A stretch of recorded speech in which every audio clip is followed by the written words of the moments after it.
বন্ধুরা, আজ তোমাদের দেখাবো আমরা কত স্ট্রাগল করে, কত পথ অতিক্রম করে আমরা ব্যাডমিন্টন খেলতে যাই। শুধু দেখো, এই বৃষ্টির মধ্যে এই ফজেরহাট থেকে তারদায় যাওয়া পথ, এই পথটার এই অবস্থা খুব মুশকিল। এখানকার যাওয়াটা অনেক কষ্ট হয়ে যায় আমাদের পক্ষে। শুধু দেখো রোডের অবস্থা। এই রোডে জীবিত মানুষ নিয়ে গেলে মারা যাবে, আর মরা মানুষ নিয়ে আসলে জীবিত হয়ে যাবে। দেখো চমৎকার, পুরো মাখনের মতো রোড।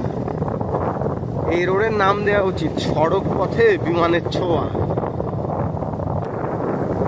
ব্যাডমিন্টন লাভ, ব্যাডমিন্টন ইমোশন, ব্যাডমিন্টন রক্তে রক্তে। তা না হলে এই পথ ঠেপিয়ে আমরা খেলতে যেতাম না। যা আসা টোটাল আমাদের 32 কিলোমিটার পরে, তারপরে আমরা বাড়ি থেকে খেলতে যাই। ওই যে মেঘ দেখতে পাচ্ছ, ওই মেঘের নিচেই আমাদের একাডেমি, বেঙ্গল ব্যাডমিন্টন একাডেমি। আমরা ভালো মনে খেলতে যাই, কিন্তু ওখানে আমাদের সাথে এত কষ্ট করে যাব, 2-4 মিনিট লেট হয়ে গেলে একটু টাইমটা বাড়িয়ে দেবে, তা দেবে না, আরও বলবে টাইম হয়ে গেছে তাড়াতাড়ি বন্ধ করো। এইসব শুনলে কেমন লাগে বলো? তারপরেও আমরা যাই, শুধু ভালোবাসা আছে বলে যাই।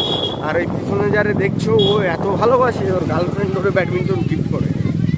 এই যে রোডের কথা কি বলবো, যত কম বলা যায় তত ভালো। আর ভবিষ্যতে আমার একটা গার্লফ্রেন্ড হবে যে আমার এই ভিক্টোরিয়া যে ঠিক করবে। আর এই যে আছে আমার বন্ধু, মুখটা দেখেই মনে হচ্ছে একদম হিরো নায়কের মতো, কিন্তু নায়িকার অভাব। আজকে এখানে বাই, পরে আবার